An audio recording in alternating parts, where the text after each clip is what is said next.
الله وكفى والصلاة والسلام على خاتم الأنبياء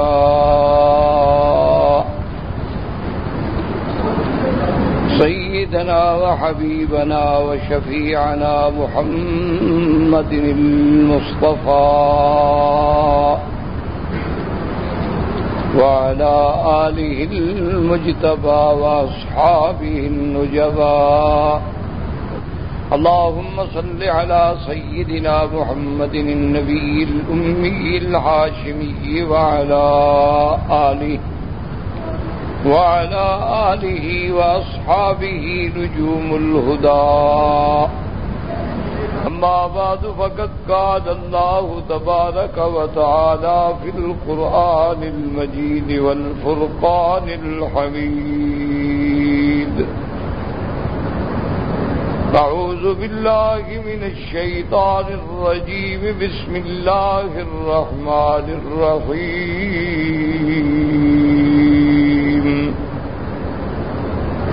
إنه من سليمان وإنه بسم الله الرحمن الرحيم. قال النبي صلى الله عليه وسلم كل أمر ذي بال لم يبدأ بسم الله فهو أبتر، أو كما قال رسول الله صلى الله عليه وسلم. صدق الله العلي العظيم وصدق رسوله النبي الكريم، ونحن على ذلك لمن الشاهدين ومن الشاكرين والحمد لله رب العالمين. برادران اسلام، واجب الاحترام بزرگوں، دوستوں، بھائیوں، عزیز نوجوانوں،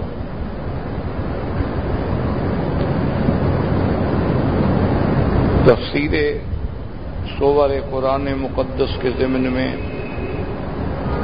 سابقہ دروس کا تعلق جو ہے وہ تعوذ سے تھا،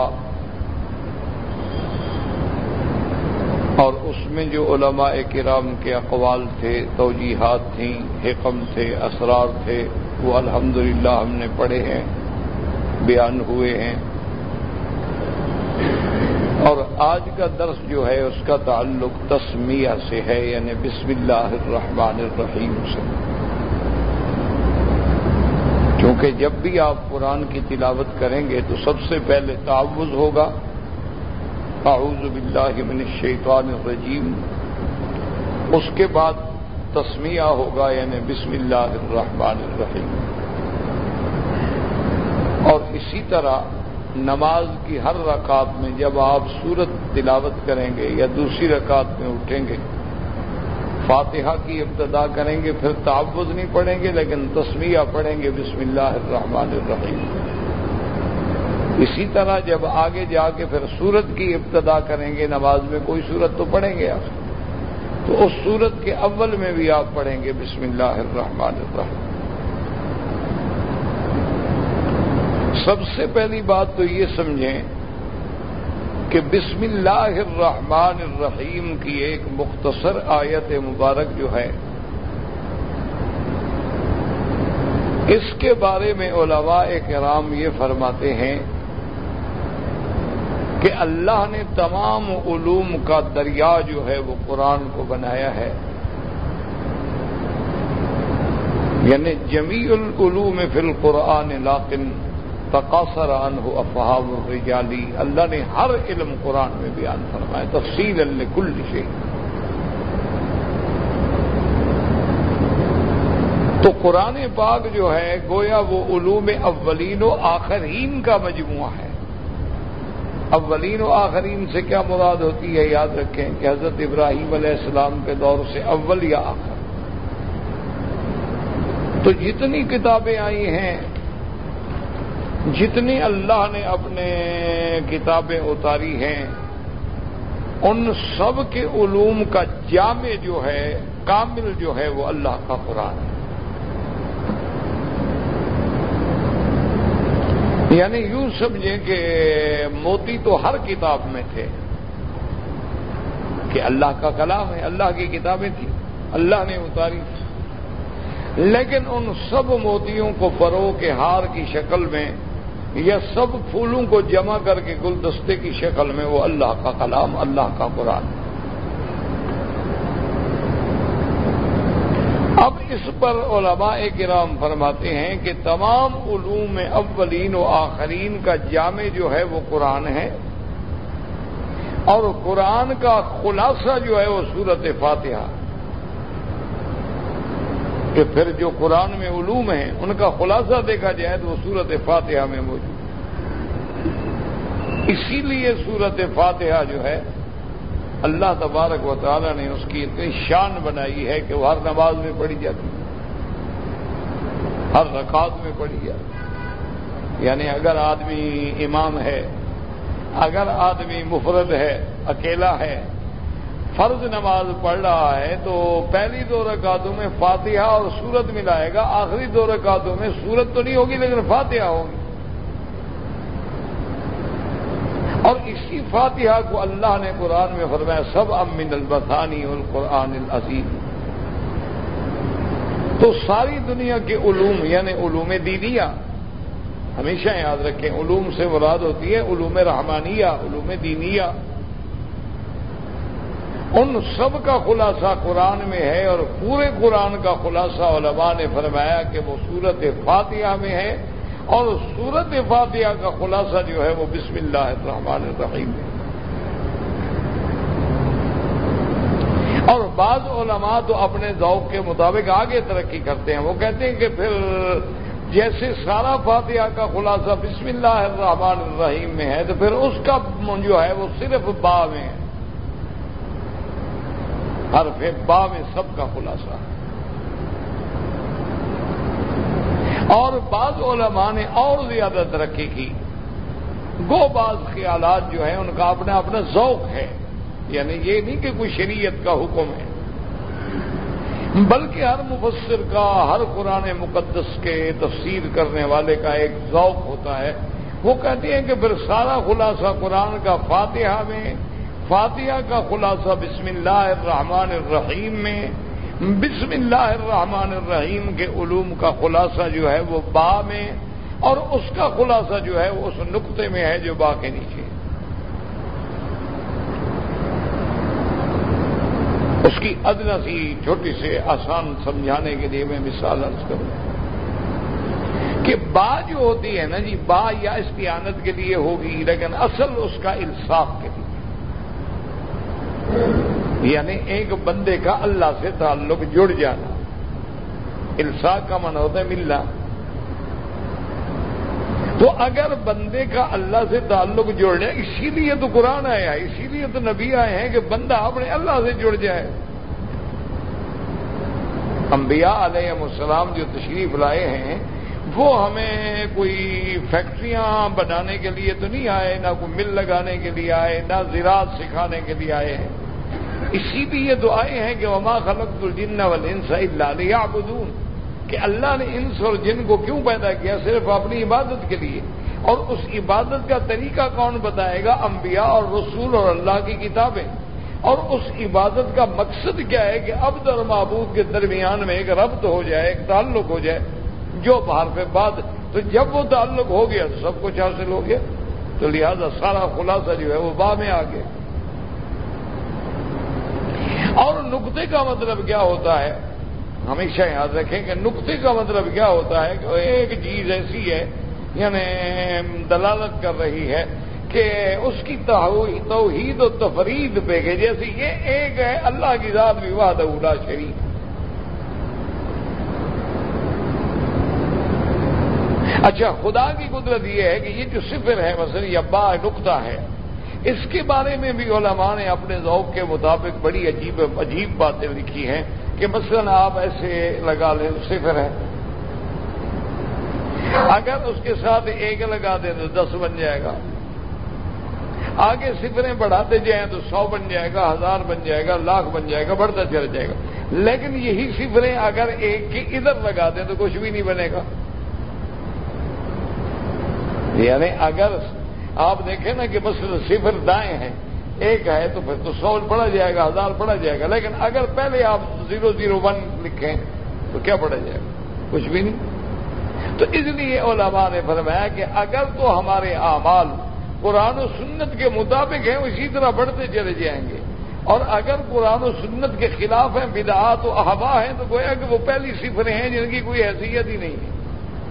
0 تو لگی ہوتی ہیں، تو آپ لکھیں، آپ دیکھتے ہیں نا کہ مثلا بعض ہوٹل والے لکھ دیتے ہیں 001، مانا ہوتا ہے کہ کمرہ نمبر 1، پہلی 00 کا تو کچھ حیثیت ہی نہیں ہے۔ تو اس لیے اگر تو ہمارے اعمال قرآن و سنت کے مطابق ہیں تو ان میں درجات بلند ہوتے چلے جائیں گے۔ جیسے اگر ہم 1 لکھنے کے بعد 0 لگائیں گے تو 10 ہو جائے گی، اگر 2 لگا دیں گے تو 100 ہو جائے گا، 3 لگا دیں تو 1000 ہو جائے گا، 4 لگا دیں تو 10,000 ہو جائے گا، 1,00,000 ہو جائے گا۔ تو اگر پہلے لگائیں گے تو حیثیت نہیں ہوگی۔ تو جیسے بدعات کے تابع جتنا عمل مزین کیوں نہ ہو، جتنا خوبصورت کیوں نہ ہو، لیکن قرآن و حدیث سے، اجماع سے، خیر القرون سے ثابت نہیں ہے تو وہ بدعت ہے، اور بدعت جو ہے مردود ہے۔ اس لیے علماء نے فرمایا کہ بسم اللہ الرحمن الرحیم جو ہے ایک چھوٹی سی آیت ہے لیکن اس کی بڑی عظمت ہے اور بڑا شان۔ اسی لیے اب دیکھیں کہ بسم اللہ الرحمن الرحیم، اس میں یوں سمجھیں کہ کیا چیزیں آ گئی؟ ایک تو اسم آ گیا، ایک اللہ، ایک رحمان، ایک رحیم، یاد یہ ہے تسمیہ۔ پہلی چیز تو یہ ہے کہ علمی طور پہ علماء قواعد کے نزدیک کہ بسم اللہ الرحمن الرحیم، با جو ہے یہ حرف جارہ ہے، بھی جار مجرور کس کے متعلق ہے؟ تو بہرحال لمبی علمی بحثیں ہیں، راجح قول یہ ہے کہ یہ فعل مقدر کے متعلق ہے، اور وہ فعل بھی مؤخر ہے، مقدم نہیں۔ کیا مانا کہ جیسے مانا ہے کہ بھی فعل جو اس میں عامل ہے، اقرأ بسم اللہ یعنی اشرع، تو عامل جو ہے وہ محذوف ہے، مقدر ہے اور مؤخر۔ اب ایک روایت مبارک ہے، بعض علماء نے فرمایا کہ اس میں ایک راوی ضعیف ہے، لیکن اس کے متابعات موجود ہیں۔ تو جب اگر کسی دوسری سند میں متابعات موجود ہوں تو کم از کم حدیث درجہ حسن تک پہنچ جاتی ہے۔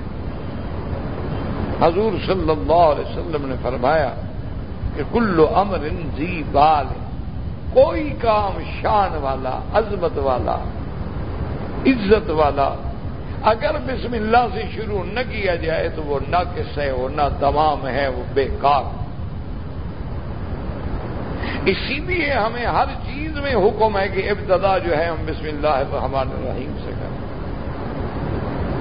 تو اس لیے علماء فرماتے ہیں نا کہ اشرعوا بسم اللہ الرحمن الرحیم، اشرعوا کیا مانا ہے؟ یعنی کھانا شروع کرتا ہوں، پینا شروع کرتا ہوں، لکھنا شروع کرتا ہوں، پڑھنا شروع کرتا ہوں۔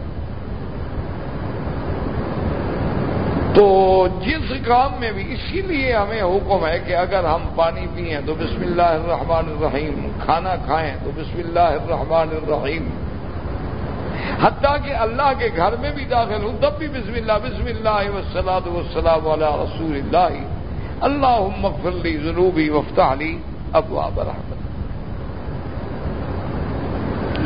اسی طرح اگر ہم مسجد سے نکلیں تب بھی بسم اللہ والصلاۃ والسلام علی رسول اللہ، اللہم اغفر لی ذنوبی وافتح لی ابواب فضل۔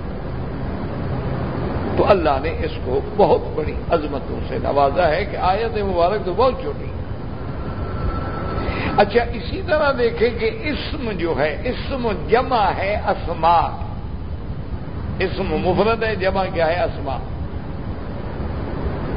تو اب ایک بات کو اچھی طرح توجہ کے ساتھ سمجھنے کی کوشش کریں کہ خالق میں اور مخلوق میں، معبود میں اور عابد میں کتنا بڑا فرق ہے کہ مخلوق میں صرف نام جو ہے وہ مؤثر نہیں ہوتا۔ ایک آدمی کو صدر پاکستان سے کام پڑ جائے یا اس کو کسی وزیر اعظم سے کام پڑ جائے تو اس کا نام لے کے تسبیح پڑھتا رہے صدر صاحب صدر صاحب صدر صاحب، تو کچھ فائدہ نہیں ہوگا، کیونکہ اسم مؤثر ہوتا ہی نہیں۔ مخلوق میں ذات مؤثر ہوتی ہے کہ اس بندے کے بعد آپ جائیں گے کوئی کام کہیں گے تو آپ اس کی مرضی کر دے یا نہ کر دے، لیکن صرف نام لینے سے کچھ نہیں ہوگا۔ آپ سارا دن وزیر اعظم کے نام کی تسبیح پڑھتے رہیں، گورنر کے نام کی تسبیح پڑھتے رہیں، صدر کے نام کی تسبیح پڑھتے رہیں، آپ کسی اور عہدیدار کے نام کی تسبیح پڑھتے رہیں تو اسم مؤثر نہیں ہوتا۔ اس کی ذات تو ہو سکتا ہے کہ آپ کے لیے کسی نفع کا باعث بن جائے، لیکن نام لینے سے تو کچھ بھی نہیں ہوگا۔ یہ اللہ کا شان ہے کہ جہاں اسم ہی مؤثر ہے، یعنی وہاں ذات تک تو ہماری رسائی نہیں، اللہ کی ذات تک تو ہم اس کو تو دیکھ ہی نہیں سکتے۔ لا تدرکہ الابصار،